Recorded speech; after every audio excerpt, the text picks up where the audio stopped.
Hello, all you lovely film fans. Welcome back to the latest episode of the St. Mungo's Film Society podcast. As always, I am joined by my fellow podcastees, film ambassadors. Say hi, everyone. Hi. And this episode, we're going to cover Sofia Coppola's The Virgin Suicides. Spoiling the title there. Classic. Right. So, the plot, the story of five sisters and their mysterious existence growing up in the 1970s. The film follows a chain of events initiated by one of Lisbon's sisters' suicide attempt, and it affects on their family, the suburban town, and most importantly, the young men who loved the Lisbons from afar. Written and directed by Sofia Coppola, based on the novel by Jeffrey Eugenides, and stars Kirsten Dunst, Josh Hartnett, James Woods, and Kathleen Turner. Kathleen Turner is actually the voice of Jessica Rabbit, guys.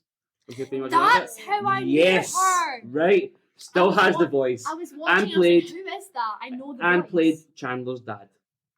So she did that. Yes. I was watching in the thing and I was Remember like, Chandler's who dad and is Friends? That? And I googled her and I couldn't find it. Viva Las Vegas. Oh. Yeah, that's Kathleen Turner plays. How offensive though if you're an actual woman and you get asked to play. Yeah, I don't think. I feel like that's a bit. Some parts. I'm a huge Friends fan, and I think some parts haven't really aged well. I feel like I would be quite like. Obviously, it's not a bad thing, but no, like I think part of it was quite progressive because they had trans characters and lesbian couples and that in the show in the 90s was quite big at the time. Anyway, back to the Virgin Suicides. So, for many people here, it was kind of their first time watching. So, overall, what did you think about this movie? What were your thoughts? I really liked it. You really liked it? What was it Yes. you liked about it? I just like that it kind of explored, like, girlhood in general. No, definitely, yeah.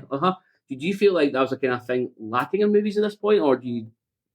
I mean, I've probably seen it more recently in movies, but like, I would say we need more of it in general. Yeah, bear in mind that this film came out in 1999, and yeah, I think it's the turn of the century. When you say that's pretty weird. You've seen a lot more girlhood and girl power. Yeah. Kind of just said the word girl power, but we'll go with it. Right? Yeah, I totally agree. Anyway, any other thoughts before we continue about how you liked about the film? Let's pick on Fatima. I really liked it. I liked the way it looked. It was, like, The looks. interesting. Yeah, I think Morgan liked that part as well, didn't you? Yeah. The dreamscape idea. The color grading and stuff. Colour grading, yeah. Cool. Right, so what I read about this was quite interesting because Sofia Coppola, again, had to basically fight to get this movie because they were already in development of this movie and they had a script ready and stuff like that, but apparently didn't really like the script. So Sofia Coppola put forward her script to the original writer and he basically went for her script. I think it does help that her surname is Coppola. That may help a little nepotism there. For those of you who are unaware of Sofia Coppola, her dad is Francis Ford Coppola, who made Godfather 1 and 2, and Apocalypse Now, and Dracula with Keanu Reeves with English accent. Incredible to listen to, honestly. But I remember before this podcast, we talked about this. The way I approach this film is like a Greek tragedy. You know, you've got these kind of girls up on a pedestal, almost godlike in nature. You know, like every tragedy is a bit of fall from grace. That's how you define the term tragedy. So you got all these daughters, the lesbian daughters, are up on this pedestal, and then one by one we slowly see them lose and fall from grace. So the idea of the narrator, right? There's different theories about who or what the narrator is. Some people think it's the collective boys' thoughts of the boys who love him from afar. Some people think it's the idea of the male gaze, you know, looking towards these women. For me, I think it is the idea of the chorus. The chorus, and we watched old Greek plays, especially the Theban plays. I'm going way back off topic now. But you had your main performers. We also had a chorus. It was a collection of people who would either sing, chant, or talk to the audience. And they would basically let the audience know what's going on and also what's the internal thoughts of our main characters. So the fact that this narrator isn't actually any one of them in this movie, kind of think that's why I kind of got the idea of that theory behind that. But yeah, I found that really interesting, and I think it adds to the whole dreamscape like of it. what I want to do first off is talk about Sofia Coppola. I think we have a few Sofia Coppola fans here, right? So besides the Virgin Suicides, has anyone here watched any other Sofia Coppola movie? Priscilla, right? Any other? Marie Antoinette. We'll come to that in a minute, right? Okay, so Priscilla.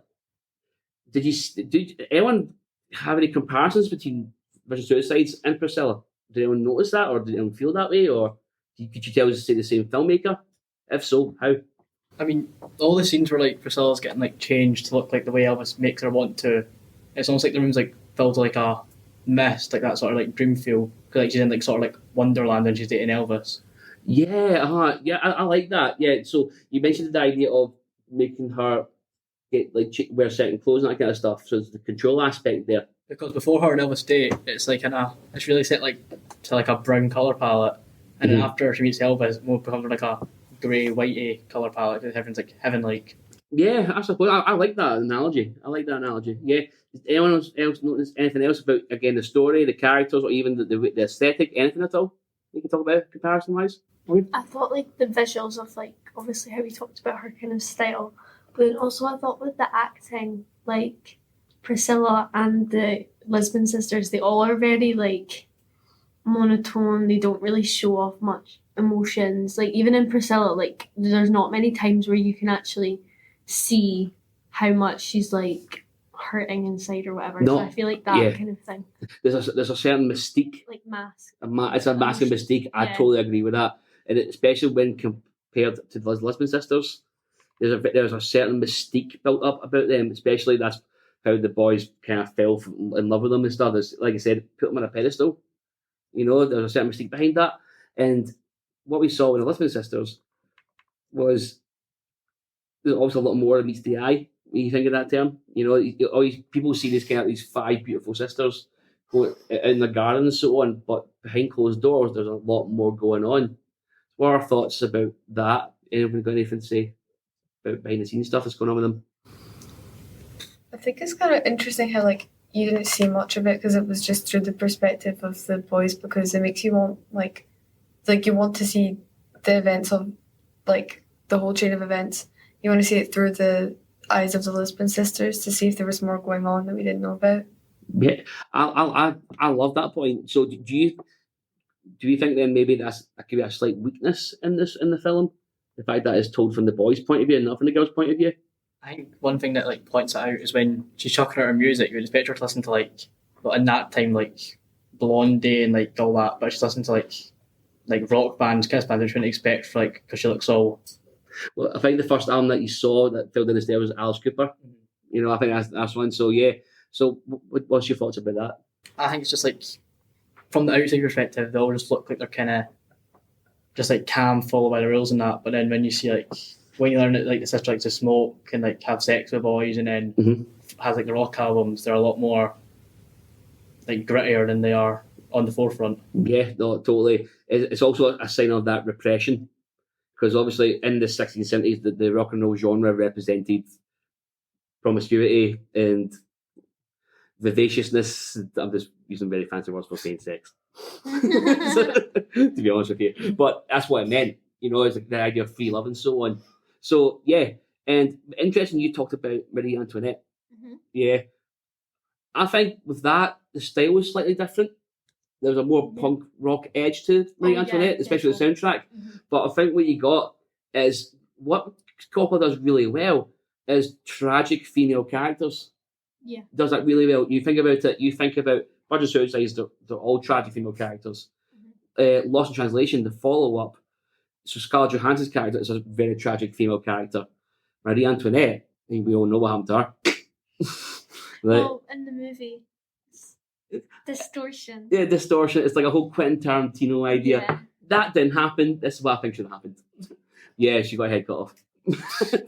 so yeah, it was a thing called like the Reformation and stuff like that. Revolution against the royal family and stuff. So that's why they don't have a king in France anymore. They're like, no more kings. Head off. The French, I'll tell you something, they can protest. Yeah. Right. See, I remember last year again about changing the bin days, and they lost it. I mean, there was like cars on fire and stuff like that. It's like, we need a bit of that here, right? You agree, Ashlyn? I do. You agree? It depends if you're passionate, But yeah, so that's what I mean by that Marie Antoinette. Like, a very attractive character because she was also very, very young. Yeah, but she not like it's kind of estimated, but But 13, 14, quite young. very young, and basically thrown into this marriage to link up the two countries of France and Austria. Yeah. So by doing that, to cement the deal, they have to have a baby. Yeah. But again, you imagine yourself 13, 14. You're like, do you know what I mean? You think about that, how your brain that works, where you are mature-wise, stuff like that. So you can understand why that's quite such a tragic thing to go through. Look at Priscilla as well. She was young. You know what I mean? People go, oh, Elvis, brilliant. Yeah, let's be honest. Beautiful. That is another word you like to use, Morgan, isn't it? What's the other word you like to use? Beast. Yeah, I always sort of kind of say, but again, she was so taken in by Elvis that you forget about how young she actually was.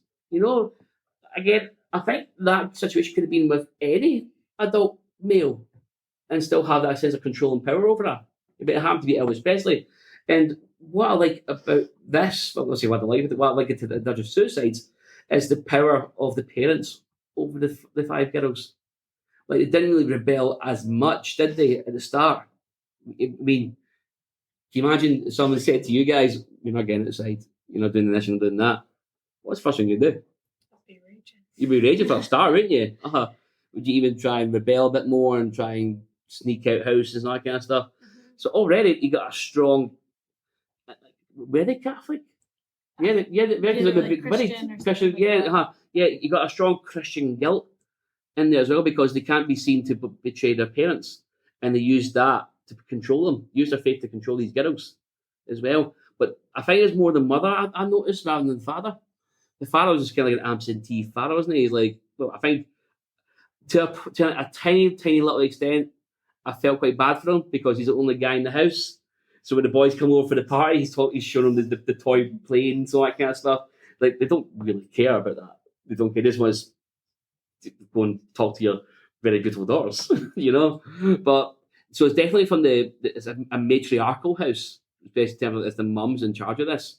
So the youngest one, which was, what's her name again? The youngest, Cecilia. Yeah, she attempts it first time round. Yeah, and already ever since that attempt, you can see there's hints of why she's feeling sad and depressed and so on.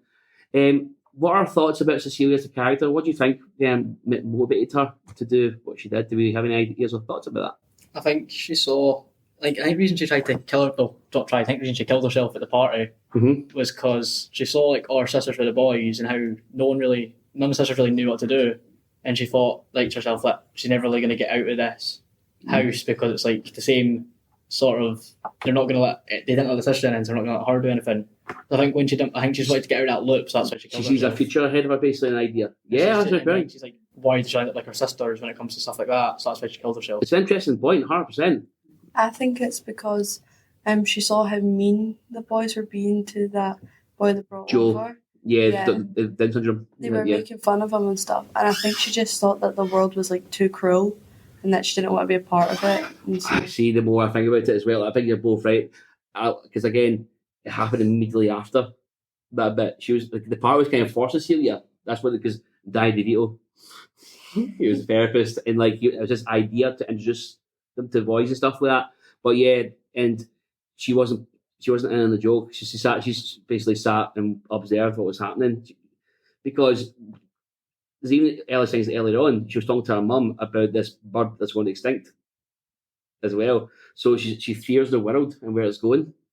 So I think they're both right to an extent. I think you're right. The idea she sees a future in front of her because she's trapped in this house, but I think the future that she sees is almost like a downward spiral of the human race or society that which kind of led to her doing that as well. So you go the first then. Yeah, I think I agree with those points, and I think that's most of that is the reason why. I think there's also an element of kind of she's the youngest and she just feels left out. Obviously that wasn't the main reason. Yeah, of there course. were so many bigger things, but I think that definitely must have been a part of it, because the other sisters kind of seemed to talk to each other and interact with each other more than they did with her, even if it wasn't. There's also intentional. quite a big gap between Yeah. the youngest one, isn't there? Yeah. So yeah, I think so. Again, the fact that the other four go to school together and that as well. Well, obviously, we couldn't tell she went to school at the same time as them because she was dead by the time in school. You know, but I'm assuming the fact that I know it's really blasé saying all that way, but at that point, yeah, it's more you have the point.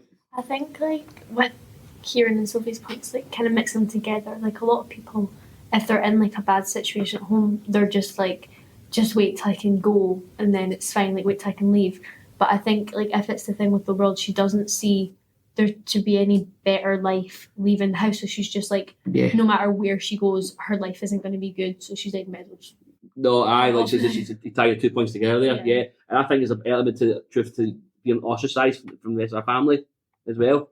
I think building on Jagoda's part, it's like since she is the youngest, I think when her mum was down in the basement, she was constantly like, "Don't do this, don't do that," and you could like it always flicked to Cecilia after said that, and I think Cecilia knew that she was going to be the only one in the house. Mm-hmm. The mum was going to just like prioritise her and make sure she's safe because she worried about the other daughters. And I didn't want to be like the last one left in the house.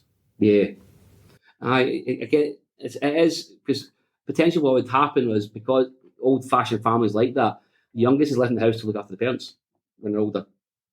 It doesn't happen, so maybe could that be an element to it all as well? Obviously, we never truly find out why they did what they did. We're all making assumptions, and that's the point of the film as well. You know what I mean? Some people say that the film can slightly glorify the idea of suicide and so on. Again, I'm a wee bit on the fence about this, so I was quite hoping to find out what you guys thought about that. So, do you think it glorifies it, or do you think it doesn't? So, if your thoughts for that, I think it glorifies it, but in a way where it's glorified to show the negative sides of it. Like it's glorified to be like, oh, like these girls found this as like their escape, and it's like all that, and the boys will find it interesting. But I think you're also meant to see like as much as it is glorified by some people, like the parents' reaction afterwards and like the family's reaction afterwards. So like it really puts it on like a high pedestal and then knocks it down instantly after. Yeah, I get that. I think they kind of mean the same, but I feel like the word I would use to describe it is more like romanticizes it. Yeah. Because like obviously like they're like these like super like hyper feminine, like beautiful skinny little girls, and like the boys are constantly talking about how them doing that was like so mysterious and how they'll never know, and they're like there's just like that the mystique. Yeah, like it's almost kind of like sexual in a way, like the way that they're like, oh, like she did this and then she like shut herself off and then she's doing this on the roof and then like it's like listen to an LA Lana Del Rey album. Oh yeah, that's what it's giving. Do you know what I mean? Like I'm not saying she romanticizes, but you know I'm getting that it's like kind of like the beauty and the macabre kind of way is like you know. But then on the flip side of that, you got TV shows like 13 Reasons Why, which I think does glorify and romanticize, because the idea that the whole driving force of that story is finding out more and more and more about the girl and why she killed herself. You know, and you know about each tape and so on. So you tune in next time to hear the tape, or went to your tape. It's like that's a horrible way of framing a story. Hang about it. It's horrible. It's emotional manipulation and torture because they can't do anything about this now because the girl's dead, but she's leaving these tapes. So that's what I mean by I find there's ways of sensationalizing it and glorifying it, like 15 Reasons Why. I think there's elements of romanticizing it in terms of you're talking about earlier on. But I like the element of the parents' reaction because I think when Cecilia took her own life by impaling herself on the fence, you got a really horrible long shot, wide shot of the dad holding her, right? Because even then, he still hasn't fully reacted. You don't see his full reaction. He doesn't really cry.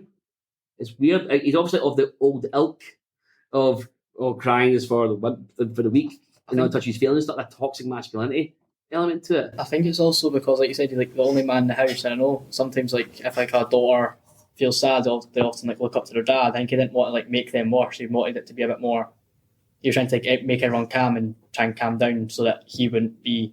At the funeral, you saw he was sad. Yeah. I think in the moment he was just trying to keep the calm. Because the boys were running away, the mum was like hysterical. I think he was trying to like keep everyone relaxed as much as he could. No, I agree with that. And then at the same time, you had the other sisters coming out the door, and they're crying horrifically. And the boys, like, this kind of just walk away going, oh, this is awkward. Like, what do you do in that situation? Like, I wouldn't just walk away. I'd at least try and go and help the dad or something, you know? But obviously this led to, I feel like something happens and things get worse, something happens and things get worse for them all the time. So then they have to go to school, and in school, you've got the idea of the interacting with other boys, Lux especially. And it kind of leads up to a big thing, another crucial point of the story as well. So during the school time, they really much hang about themselves, don't they? But who is trying to get the attention of Lux? Trip Fontaine. Josh Hartnett. I would not take any negative vibes about Josh Hartnett, guys. That guy is back. He was in Oppenheimer. That's all. Oh yeah, he was the guy who works in the kind of youngish looking guy who worked in the university. He was actually there before Oppenheimer turned up.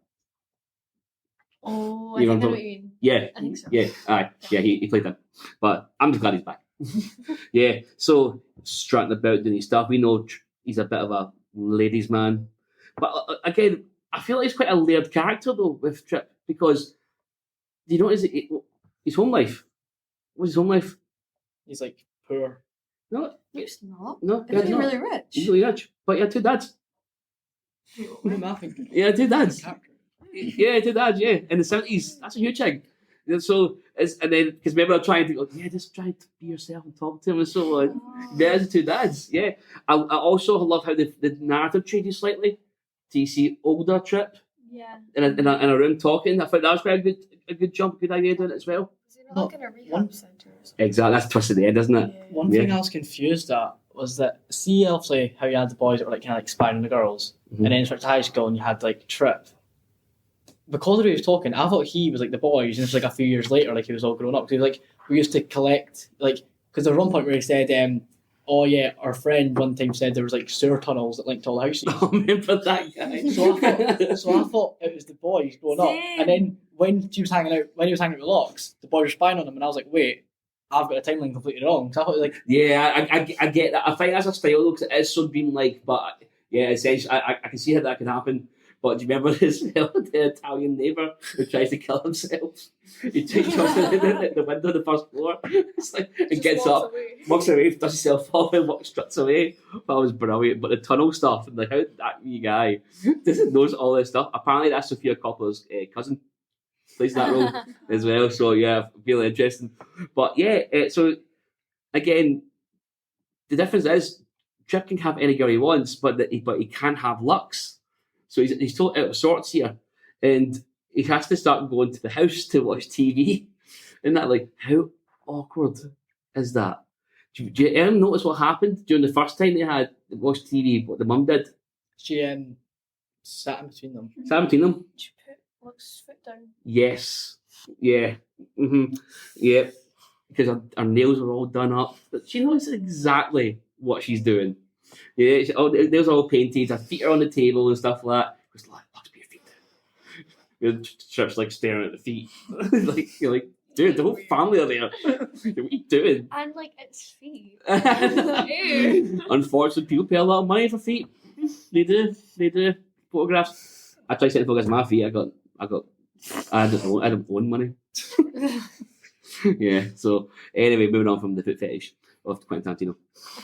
Yeah. Yeah. But then, so my first viewing of this, right? I always say it's changed after more and more I watched it. She walks into the door, they kiss, and he goes in the car. What happens later in the car? Do you remember? Doesn't she run back? She runs back. First time I watched that, I thought it was in his head. I don't know why, but the more I watch it, obviously I know it's not. This first time, my first view of that, I don't know if anyone else got that, but maybe it's just me. I thought it was like, oh, it's clearly what he wanted to happen. Because again, it's that dreamlike state again. I think the one thing I will say about like that scene in general is I think because the girls were so kept away and the parents were so like Catholic, they were teenagers. I think they all had all like hormones going around. The parents just like told them no because they didn't want them doing anything. Yeah. And I think as soon as she got like a gateway to that, her teenage side caught up and everything just kind of came out at once. Well, again, that's the point. Like we talked about repressed, and especially this film, is repressed sexuality and repressed femininity as well. And the problem with repression is soon as someone gets a spark or a taste of that, of what they've been repressed from, it opens up, like, as a whole well opens up. It's like, it's uncontrollable. Urges and so on. That's the point. And so that's kind of goes against what they're trying to do by repressing it and actually making it worse. Instead of having healthy relationships and conversations. They just thought, no, it's all bad. We'll walk away from the world. So a big difference there, you know? So, yeah. And then, so Trip eventually convinces the family to let him take him out for prom. What are the conditions? So what's happening here? So how do you manage this? The dad will be his dad's already Is that a chaperone? He's already chaperoning the dance, and he's asking like how long he's had his license for. Mm-hmm. Is there other ones? Okay, so what does Trip also do to try and make sure they get dates? You have to find dates for the other girls as well. Yes, exactly. How does he choose them? How does Trip choose the other guys? Do you remember? It's almost like a fastest, and because one had a car. One had a car, one ran fastest, but one was his best pal. There was one more played by Hayden Christensen. Why was he there? It was pretty much like a lottery. It was like a... He was there because he was the top smart people in the school and make him look good. That's why I picked him. So there you go. Yeah. So again, that manipulation and control. So eventually they go to the dance, but do you notice what they were all wearing for the dance? It was like really... Well, it's in the movie, but how the mum chose one size up. It made it really just like... They're wearing the same dress. Essentially wearing the same dress. Do you know what I mean? That's weird. That's like verging on the Shining territory with the twins. And the boys just show up and they don't even know who they're taking, and they kind of just walk up to each other, and it's just like confusing. Like it feels very medieval. Yeah. Doesn't it? Here's your wife that you're not married for So the was first the time. party at the start. Oh. Yeah, it's like a all of it was ceremony. very much like you go with you, you go with you. And they're just It's like matchmaker, you know? It was weird. Yeah, no, I totally agree. And then you had that shot, the camera kind of tilts down, and you see a picture of Luxie's hip. You see through the dress, and what do we see through the dress? That's true. On her pants. Yes. Yeah, because that's what she does. Yeah. It adds to the character of Lux, rebellious, promiscuous, all that kind of stuff. So they eventually get to the prom. And, yes, again, it's a basic prom, isn't it? So eventually they kind of split off into their groups, the pairs, stuff like that. Lux and Trip go where? Under the stairs. Stairs. Drinking. Do you remember when they were drinking? It's like MD or something. Vodka. MD. I was afraid it was MD. Oh, wow. Peach schnapps. Peach schnapps, Morgan. I don't know. Because The mad dog here, eh? Peach schnapps. And like, there's don't drink some, that mum's going to kill you. And like, Smell it. he's like, smells it. Who cares? I'm out of the town, Peak Town Red. So everything's kind of going right for them. They're having the one night they've kind of been dreaming about for years. The night of the prom, they're going to go, boys, dance, have a good time, stuff like that. Then Trip and Lux go off somewhere. Where do they go? The football field. Football field. Yeah. Then I think it's safe to assume, given the name of the title of the book, that Lux loses her virginity in that football field. Again, coming like a rite of passage for most people in their life and so on. It's quite a vulnerable situation to be in. So you want to be safe and that kind of stuff. Not in every shape, like form of the word, safe. So the middle of the football field, and you get this. The color changes. The color palette changes. So before it's kind of nice and warm, romantic colors, isn't it? Then in the morning she wakes up. How can you describe the scene? Blue and cold, dull. isn't it? Yeah, and she's in the centre circle herself. Yeah. So, It's a big high hole. oh High yeah, shot. yeah, it's a big top shot looking down, like it's Yeah. like, oh, Lux is messed up. And she's She hasn't. She's just like a wee person. Exactly. It just shows you again. It's just to add to the whole vulnerability of the character, like what Sofia Coppola does, makes her feel vulnerable. So then she goes home, and obviously this is way, way, way past curfew, and yeah, things get worse, don't they? One thing I'll say about the colour changes, I think it's also because they also fantasise like the real world and get my boys in that. I think because that she's like kind of lost her innocence and got the gateway through it. She's no longer got that dream about real life. She's kind of just like more, Yeah. like nothing's perfect. Yeah, no, I get that. Again, earlier on, we were talking about, you said something about the kind of house there and the kind of poor. So, funny you say that. There's a scene where they go to bury Cecilia. What happens at the cemetery? Who's there? Protesters. Brilliant. Again, this is a big part of the setting and a big theme of the film as well, rich and poor. Because in Detroit, okay, does anyone know why Detroit's famous in America? What kind of created there? If not, it's okay. GM Motors, General Motors, who made Ford, right? It was the biggest factory in the world. Again, it was basically the crux of the Industrial Revolution in Detroit, so that people migrated to Detroit to work in the factory. About 400,000 workers they had, and it shut down. They moved to Japan, because cheaper. So 400,000 workers went on strike, and other people joined them on that strike to take industrial action. Cemetery workers joined them on that strike. Other people who worked in different roles as well. So that's quite interesting, because you think about it, if you've got a house with 5 children, most of them share a room. You notice that? Cecilia didn't really share a room. I noticed that. I thought she had the kind of ensuite, but the other ones, there was like bunk beds and so on. So again, he's a teacher, and I'm not too sure what the mother did as a job. I think she has one. So living on a teacher's salary and so on, you can say they're not from well means. But then on the same road, you had the other side of the road. We talked about the houses there. Yeah, what do you know about the houses there? It's like trim, like walls protecting. Wall gated community stuff. Definitely where the boys lived. The boys lived in that street, and that you come to that later on in the film. But yeah, I found that quite interesting. So after Lux returns home, things get a hell of a lot worse for the girls. How? The restrictions are like down. Yes, and how they've been restricted even more than before. Like no music, no school, like pretty much nothing that expresses them. Well, again, anything else? But probably a stronger word that would use than restriction. It's like lockdown. Lockdown. They're completely locked down. Not living in the house, which is crazy. Not even letting them go to school. When you go to school, that's crazy. Like they couldn't go past like their front garden. That was it.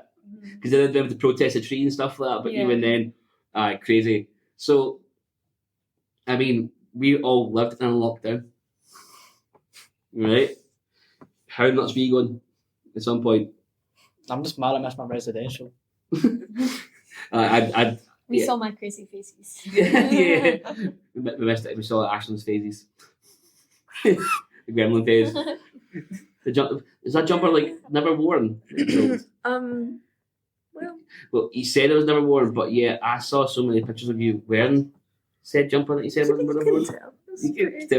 All the photos in one day, obviously. I think for context, Ashland had a jumper in lockdown that she wore every day. I think you slept in it a lot. No, really? That was the only. She didn't even like there, but she wore the jumper every day. Every time we went out, we were trying to have a cute little picnic. She'd be in that jumper. I like the jumper. And she sold it on Depop for £70 and said it'd been worn once. To be fair, it was an expensive jumper. The £70 was valid. Robbery. I love it. We gave that jumper an exorcism. You sold it. They never complained. It went, so.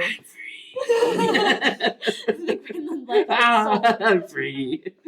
So again, that repression builds up again to the point that Lux, how does she deal with the lockdown? She starts smoking and having sex with random boys. Gentlemen callers on the roof. That's a nicer way of They came up there the other day. I know. We were watching. I know, you were just thinking. I mean, there's someone on the roof. But imagine the dad went to take the bins out or something and looked up and saw that. The worst part is The fear. The worst part is the dad worked on his planes in the garage. So if he was having a late night hobby, he Oh, would be you're a bit surprised. We didn't order any pizza. Wait a minute, it's a pizza guy here. Yeah, so, but then again, something kind of changed again because obviously they fell out with the boys who took him to prom, but we speak to him anymore. Trip fell out, didn't speak to him anymore. And Trip, this is where the twist came in about the rehab facility. Yeah, he got a taste of that love that people never really experienced. He had a taste of it. He doesn't know why he left her. again, it's interesting. Why do you think he left her? I've got a funny Go for it. feel. Sorry. Let's see. Go for you first. I guess he probably just had issues kind of committing to a relationship because he didn't want to have to face that commitment. He just liked the idea of it. So as soon as he got that opportunity, he just left it. Yeah, it's almost like we talked about how they were up on a pedestal. As soon as that Mystique's gone, she just sees us like a regular human in a way as well. Like the excitement now that he finally got her more. So he likes to chase. Yeah. Yeah. Kieran? Well, I also think it's the fact that as much as it was like all talk about getting all the girls, I think judging by like the rehab thing and like how you saw him before that, I think as much as it was all talk, he never gotten that far with somebody. And because he knew that her parents were so strict, he kind of freaked out and just kind of left. But he knew it was the wrong thing, but I think he just kind of freaked out in the moment. Oh, I never thought of it that way. Okay. Again, because you think he's pretending to be as much a ladies' man as he is? Because like you always see he's always talking about how he can get somebody, but yet you never actually see him with somebody. Oh, it's kind of like, I've got a girlfriend who actually, you don't know her, so my grand a bit. Goes to another school, lives in France. You don't know I her. think he was in it all talk, and then after he'd done it, he kind of just felt. Okay, yeah. Like, Yeah, I get that. Yeah, so then it was revealed that he's in a rehab facility because he's obviously got issues with He's like an alcoholic or he's something. alcoholic. Yeah, that's the impression you get from him. So, but also you see him smoking dope a lot as well during the film. So we don't know like drugs and alcohol. So then, so the boys from across the road find a way to communicate with the girls. How do they do that? Morse code. Morse code? Well, it's like a sort of. Code for music. Yeah. I'm talking about the lamps. I'm talking about Oh, to know they're in, yeah, but to try that at first, they mentioned that led to the idea of the records and let the music and the phone and the music would speak. I was a bit confused about that. I mean, they're on the phone to each other. Just talk. Like, don't hold me out when they can't communicate because they can't communicate. But if they're on the phone to each other, put the music through. You forget how strict the parents are. You can hear people talking on the phone. No, they could put music on and then talk. But like, But then you can't really. I think that's the point is the music to communicate how they feel and what they're going through. And there were some wee signs in those records that were playing that the boys didn't really pay attention to. It was a cry for help for some of them. Like some of the lines would say, help me please, stuff like that. Yeah, and they literally cried for help and didn't do anything. So eventually they go over, don't they? And again, I did warn you don't see it happening, but it's still a shock when it comes to the scene. You're pretty shocked by what happened. Yeah, because again, it's all of a sudden they're walking to someone's feet, and you see they're stepping over someone with head in the oven and all that kind of stuff. Does he not like bump into her like legs dangling? Yeah. And then like the water drips or something. And I think one's in the car with the gas on and stuff like that. So they all take their way as peacefully as possible to try, maybe. And there's a suicide pact. We obviously don't know when or why that suicide pact was created. the shot of the girl hanging and the girl going into it reminded me a lot of Jojo Rabbit. No, with the Like shoes. he's completely oblivious until they actually realised who it was. Yeah, I totally agree. I like that. Yeah, in terms of obviously this came first, but still that shock. It just shows you one image can shock you. Bye, Fatima. Yeah. Right. So, I find it really quite shocking as well because it literally comes out of nowhere, and all of a sudden it's a crime scene. So then eventually, Sophie. I like the way they used the colour palette there again. Yes. Went from the really warm to the cold. Yeah, because again, it used to be to an extent a warm house. Yeah. I'm sure they were loved to an extent. Even Sorry. no, you go, Gordon. One thing I'll say as well is I'm not sure if I'm imagining this, but I swear when the boys went in the house, they stop for a bit because they hear a car start, and I'm pretty sure that was like Lux's oldest starting to kill herself. Yeah. That's clear. So it's like so I'm pretty sure they walked in just as it happened because I swear when they walk in as well, they walk past the kitchen and the camera holds for a second and you can very faintly see the silhouette of somebody near the oven. Mm-hmm. It's like it looks like a shadow, but when you think about later on in the movie, But also, cigarette, cigarette in the hand tells you how long it's been as well because it's still burning. It's not out, so that tells you it's fairly recent, given a long time. Then also the bodies get taken out, and then the parents basically just go, "No, we're starting again." But then it's kind of there's also again it's a weird thing. They did this because of the setting as well, Detroit. there's a toxic fumes in the water and in the air as well in Detroit at the time, because basically what they did in Detroit was they changed the source of the local water. So they built a new pipeline, and they got contaminated with lead. And so places like Flint, Michigan and stuff like that had very, very high numbers of lead in the water to the point it's deadly. But then how do the rich folk deal with this toxic like a gas mask party? Asphyxiation party, they called it. Yeah, literally like poking fun at the poor people who can't really afford. Yeah. I think that kind of like links together like a lot of the ideas and stuff like that, like all like the boys and the rich people in like high society and that, because they talk about like the debutantes and that like at that party.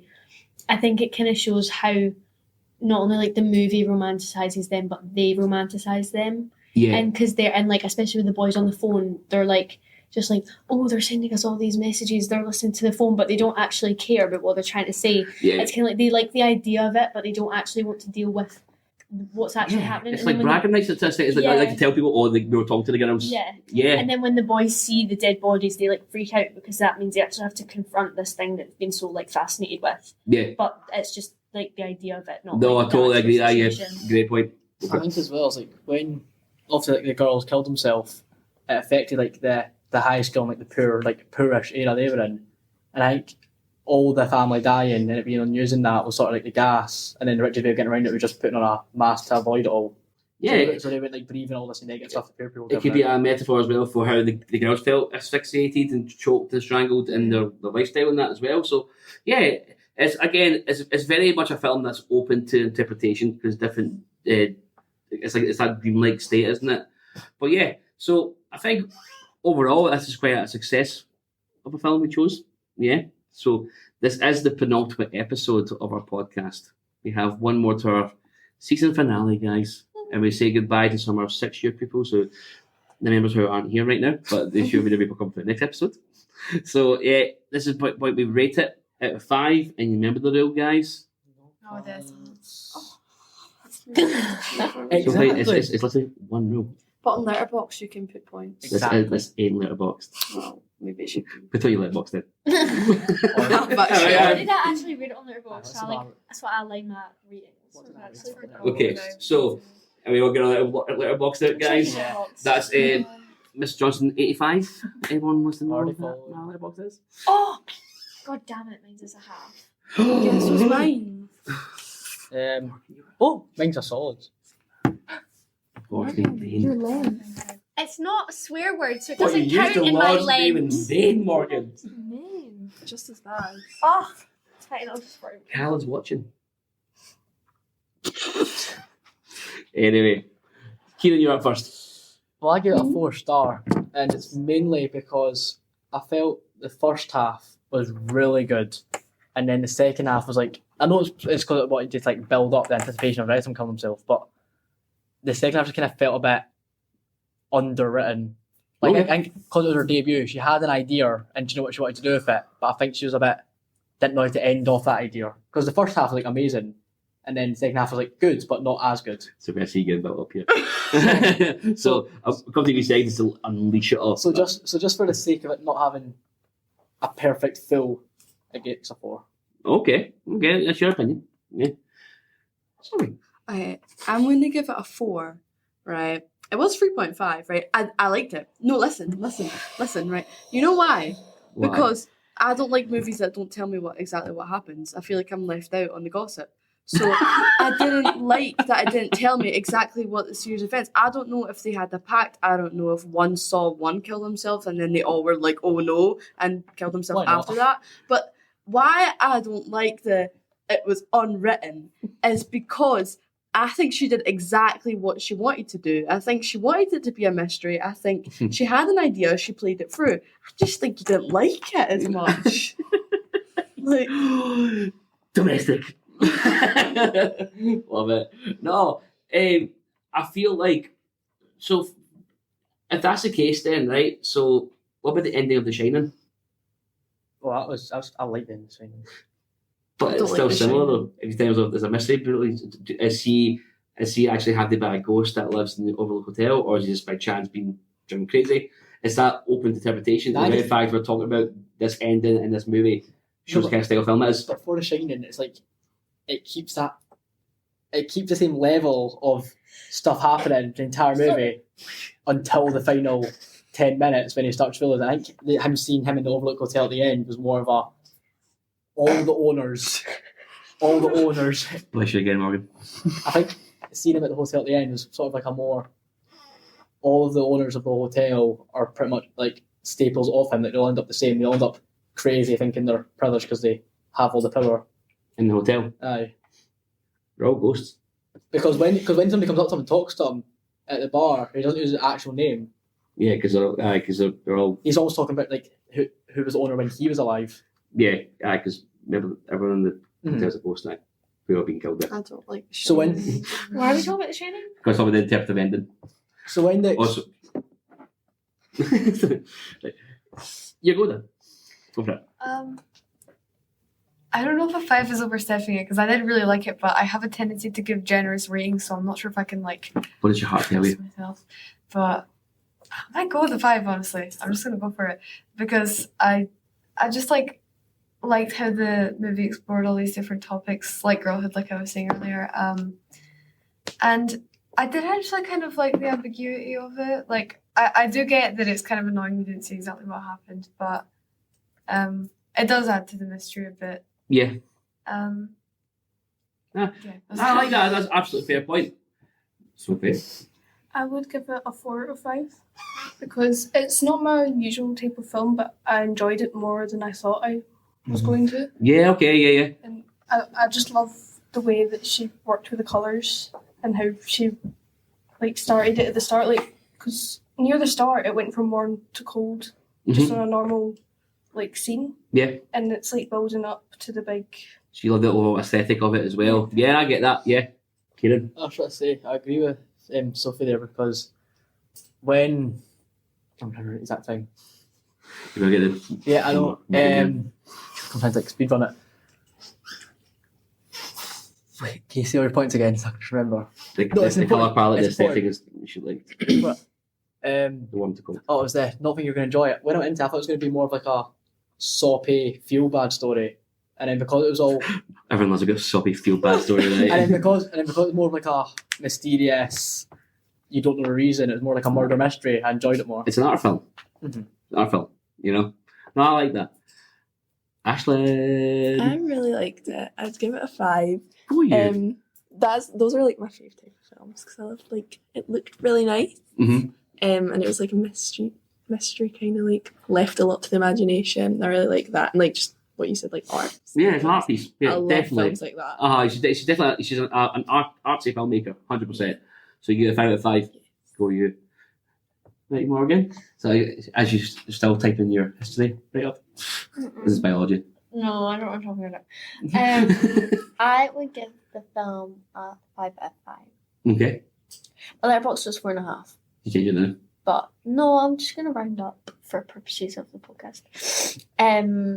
I thought it was really pretty to watch. Mhm. Like the aesthetics, that's like my kind of like own personal style as well. Yeah. So it's like quite like relatable, and I like take inspiration like in my brain. Well, if you think of that in like After Sun films, like this, I think that should get Yeah. that vibe, yeah. And I thought it was like cool. And the soundtrack was awesome. Yeah. Yeah. And like I just like the mystery of it. Not that I like just started talking about how it romanticizes it, but like I don't care. Yeah, no, I Still get good. that. I get it. So, obviously, I get 5 out of 5 because like all the films that we do are perfect. So I like them all. So, for me, one, it's a solid debut by Sofia Coppola. I think you've got a really distinctive voice in filmmaking here. You will recognise her style from that Priscilla Lost Translation. But the idea about you're talking about how it's kind of missed points out by just telling what's happened. For me, I've got a rule about voiceovers in narration. A voiceover should be used to tell you the inner workings of a character, not to tell you what's happening.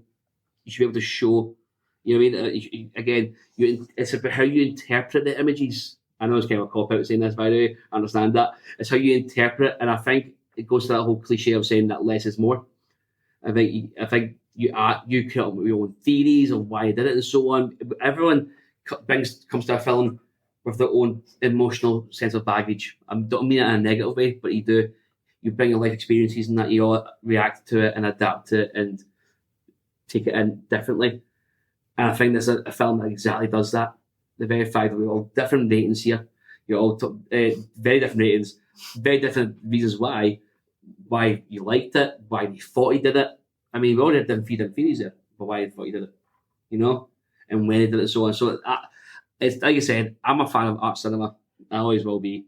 I know she is an example of nepotism, but you know what? Sometimes nepotism is good if they're actually talented.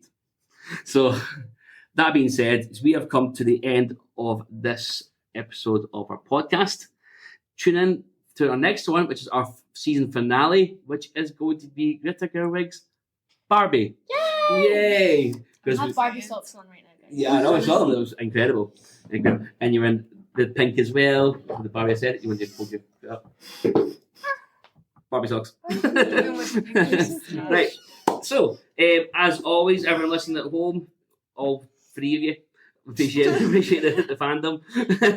It's always means us a lot for them to listen to us just sit and just talk about movies and actually giving our verdict at the end. It's always end, isn't it? It's a climax. Where's Ashley going to think? Because she's very silent during the podcast. I just think you say it all. I'd say it all. No, like there's nothing.